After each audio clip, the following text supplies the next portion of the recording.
shocked and sort of saddened by the story of Dawn Brancheau. When I learned that she was killed, I started researching it, trying to understand what had happened there. And the more I peeled back the onion, the more I found, and sort of the more shocked I became. So 2 years later, we have a film. Can you talk about the process of finding your subjects and how everybody came on board to the project?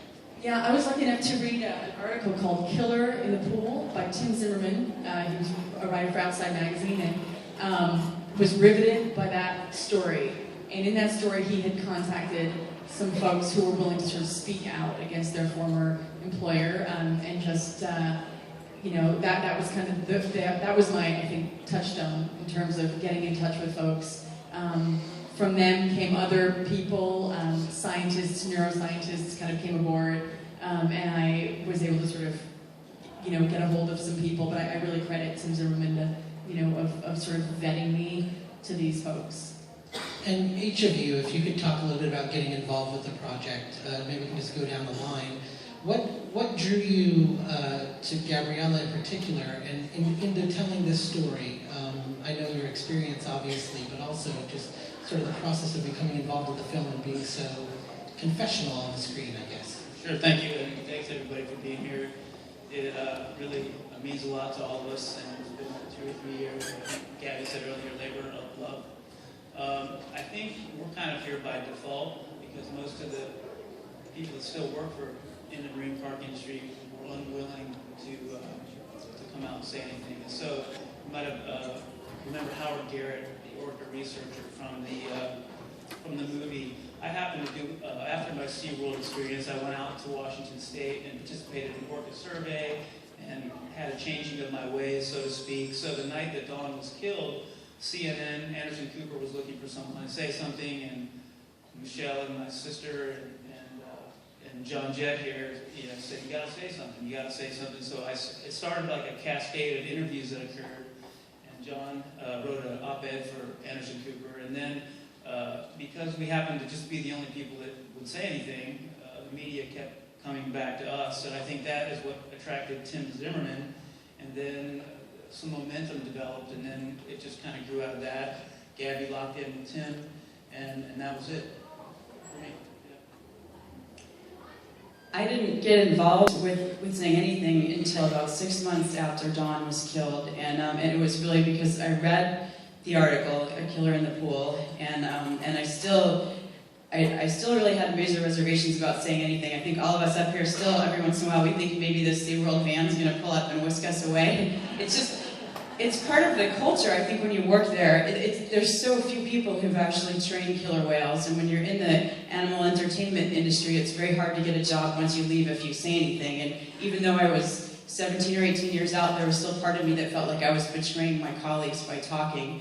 But finally, I joined an internet group that was put together by Tim Zimmerman. It had Jeffrey Ventre and it had John Jett. It had some other animal activists who I was taught not to associate with when I worked at the park. We were told the animal activists were crazy, and I later learned that they actually knew more about the whales than I did. And I started reading what they were saying, and I realized, you know what? I think some of the things that I learned about these animals when I was working at SeaWorld were not true. And I started doing a little bit of research and realizing what I thought I knew was not the truth. And it started to unravel a lot of things for me. And finally, I realized that I had to start saying something about what I knew, especially because of the way SeaWorld portrayed Dawn's death as her fault. And I really knew right away, as soon as I saw the footage, that it was not her fault. And you can see in the movie, Gabriela does an amazing job of bringing that forward. So I think that at a certain point, I felt like I had to say something.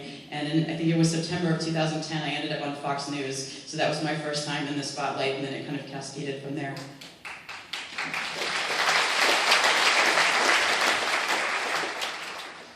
Well, excuse me.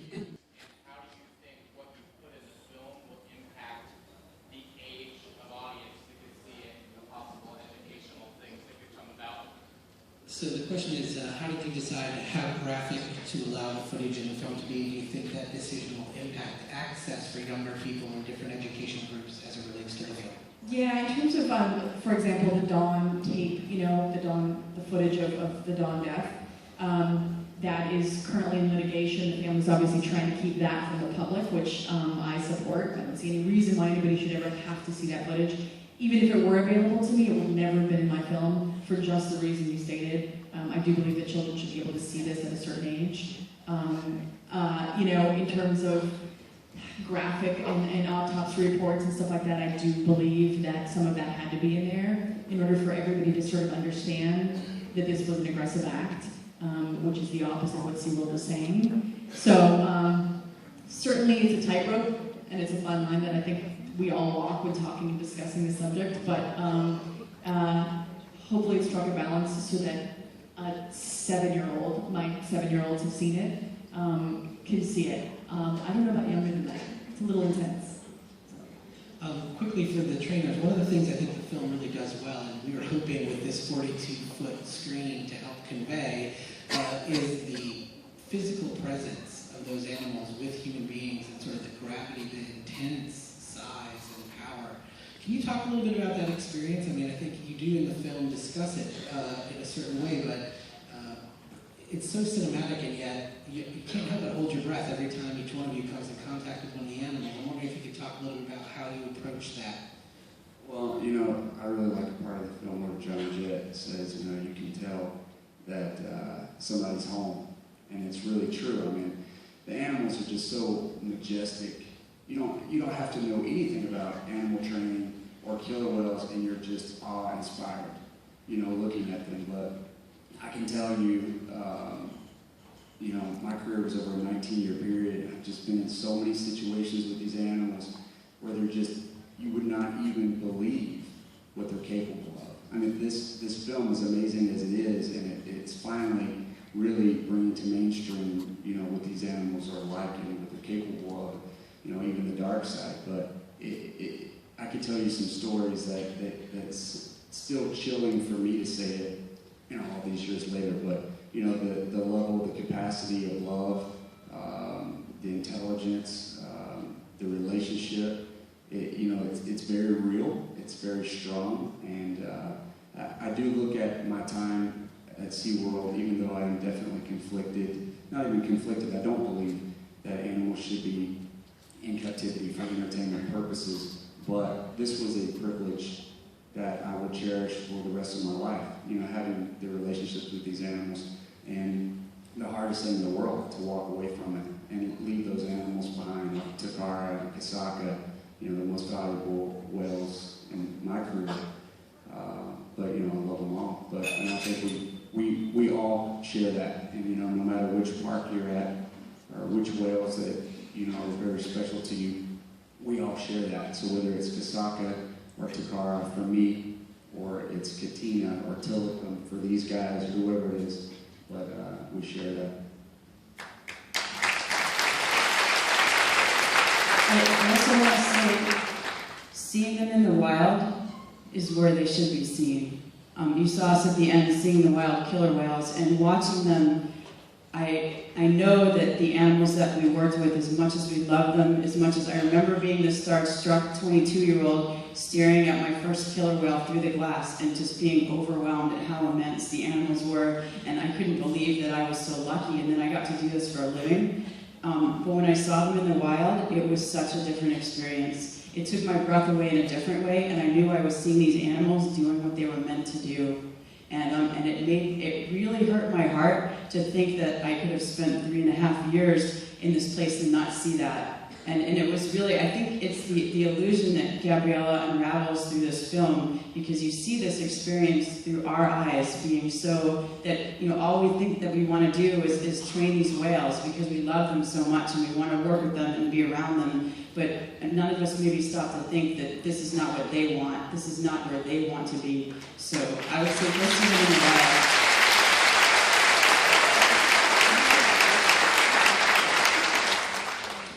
Again, the voice, sorry. Interestingly, I actually worked with Tilikum a lot. He was one of my primary animals. And he was the animal I was least afraid of. I had no fear around Tilikum. Completely naive, obviously. But I never really developed a full level of comfortability in the water. with the animals. I was always a little intimidated.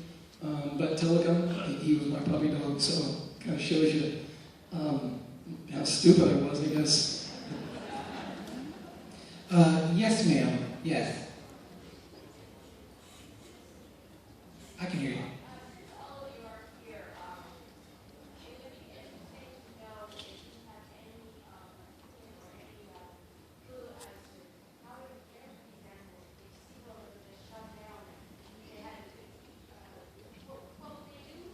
The question is, if the park shut down, do you have any thoughts on what should be done with the animals that are living there now?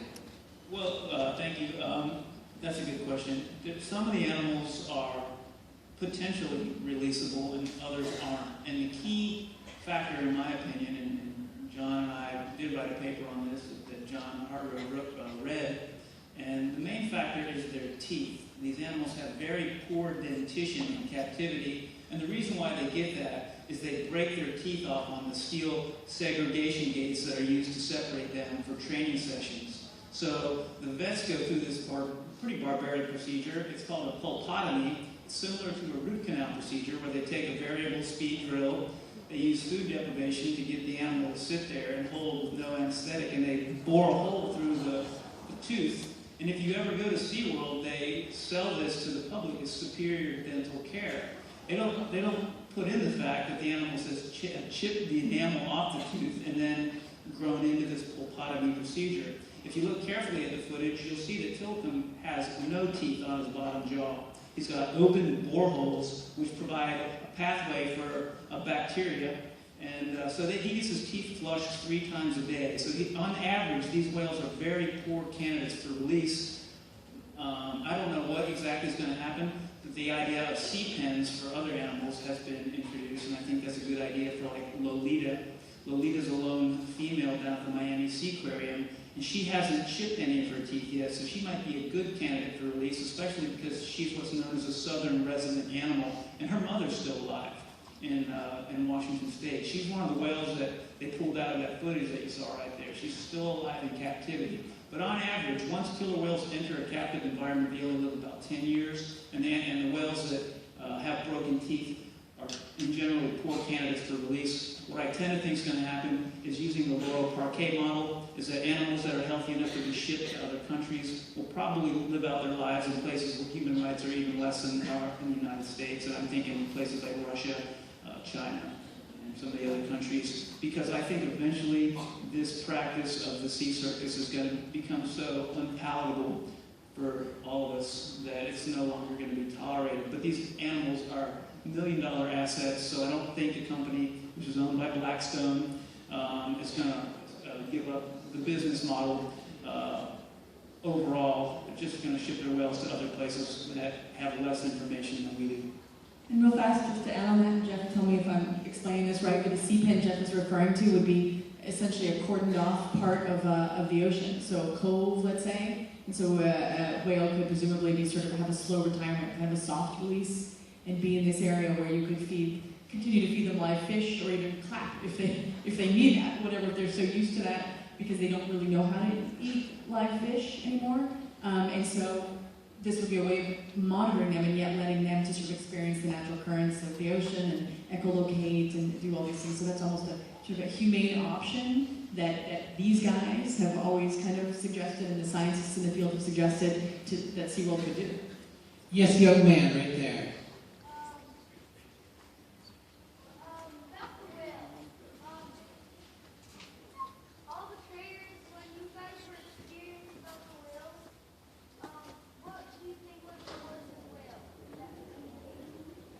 What was the what? I'm sorry? The whale was the worst behaved. Which whale was the worst behaved of the whales that you worked with? He's looking for a peer in the pool.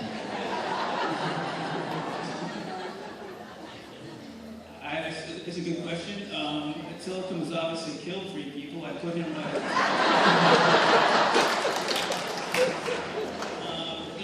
my favorite whale, her name was Taima, and she was eventually banished from doing water work with trainers because she would play games and pull trainers under and pull ponytails. And one thing that she used to like to do when I was going on foot push fast push ride around the perimeter of the pool is she'd use, I guess you could call the equivalent of their lips on the tip of their rostrum, and she'd pull my socks off as we were going around the perimeter of the pool, and then she'd break off and go chat with somebody over at a gate, and they'd have to cancel a few shows because of Taima. But she was so unpredictable that she was banished from doing water work. So in terms of putting on an entertaining performance, I guess show cancellations equate in the business model to a bad whale. So maybe Taima is right up there along with Tillicum, although she's never killed him.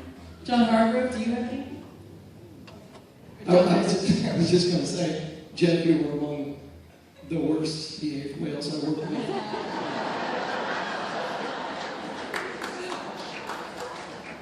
Well, you know what Jeff was talking about with Taima, there is a whale in France, Val, and he would do the same thing to me about the socks. So I think that, you know, a lot of them can be very mischievous like that, probably like you asking the question.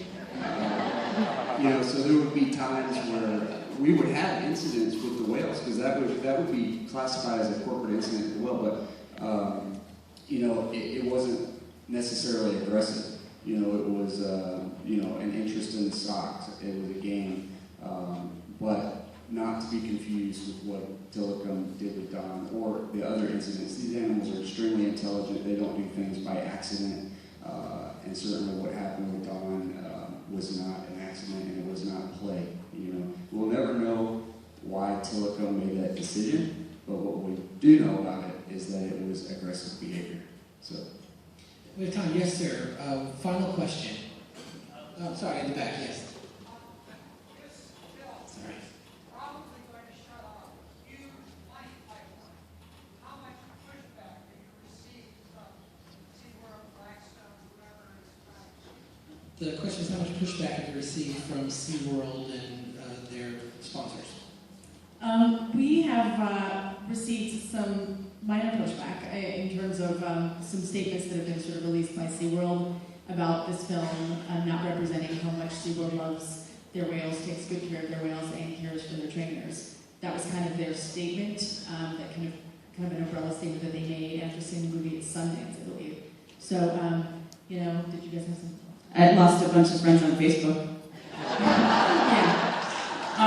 SeaWorld Blackstone is in the process of spinning off SeaWorld. They are trying to sell the company, and I believe that SeaWorld was required to issue a revised IPO in their initial public offering. They needed to state a few things that are apparently could be damaging to the company, so for potential buyers.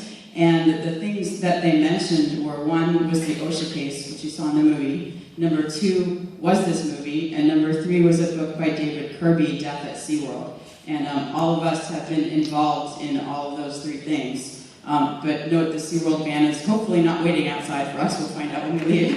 But I don't know. Oh, and that's right. And the other point is that profits are actually up this year. They just announced that. So even though there haven't been trainers in the water with the animals, SeaWorld's profits are better. So to us, that suggests that, well, maybe they don't need to be doing all these years. They thought that trainers jumping off the whale's nose was their Nike swoosh. That's why people come to SeaWorld. Well, maybe not. You know, and to me that suggests they really have the opportunity right now to retool their business model and make it more about education and phase out the killer whale entertainment portion of their part. We have a final question here.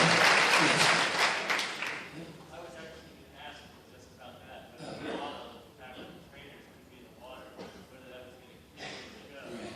But the other question, the second one we were getting to was, do you think these killer whales themselves, these are unusual whales that have been brought up in Canada for the most part, do you think they miss, if they do have emotion, do you think they miss that contact with their trainers? Do you think the whales miss contact if they don't have that now? Yeah, absolutely. You know, I gotta tell you, because water work was the biggest part of these whales' life. And, you know, nobody can debate with me that the world has not shrank because we are no longer doing water work with them. Now, are we safer? Absolutely. So then you get into the question of, you know, for trainer safety, you shouldn't be in the water with the whales. So I don't deny that either. But just from a a stimulus perspective and an environmental enrichment perspective for the whales, the world shrank. That's why I believe now more than ever, if we're going to have these whales in captivity, because we have to go through a step. You can't just go from where it is today to tomorrow. They're going to be in an open ocean pen. It doesn't, that's not realistic. So we're going to have to make steps toward that by applying pressure on them. I think this film does an excellent job of that. But, we have to give them back something. If we're taking away this huge part of their life, then make the pools bigger. Make it where they have better environmental enrichment. And, exactly. And, what really upsets me about it is that all these profits that SeaWorld makes, and Shannon Stadium at SeaWorld, California, SeaWorld, Florida, and Texas has been unchanged since the mid-1980s. But we add roller coasters and we renovate the barbecue restaurant, and the whales are in the same sterile environment from the 80s. It's just not right. I want to thank you all so much for bringing this film to us. Thank you so much.